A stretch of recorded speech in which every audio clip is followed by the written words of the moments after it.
first things you should probably double check with your Bernina 880 is that the embroidery hoop and unit are all calibrated to fit and be starting in the center of the hoop. So what you're going to do is come into the settings, the little part where the gears are, and touch the picture of a hoop. So all of our embroidery settings are in this area, and the one we're interested in is the one with the hoop with the little plus in the center.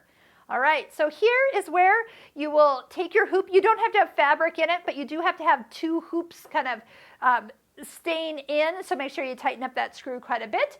Go ahead and attach the embroidery hoop to the embroidery arm, and then touch the green check mark. Okay, so what we're looking at is we're placing the template with the little kind of holders that have been added on. Those did come in your embroidery unit.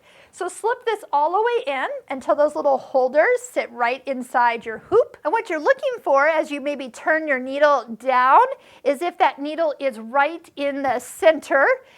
It is actually coming down into the little opening, but it is just a hair to the left side. So you can just use the arrows to position it so the arrows are actually moving the hoop. So if it doesn't go the direction you thought it should have gone, you're touching the other arrow and that's fine.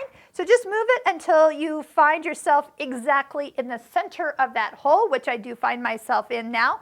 I'm bringing my needle all the way to the highest position if I have kind of brought it down to tap the fabric. And then all you have to do is touch the green check mark and everything has been perfectly calibrated. Remember, anything that's done in the setup is remembered as you turn the machine off.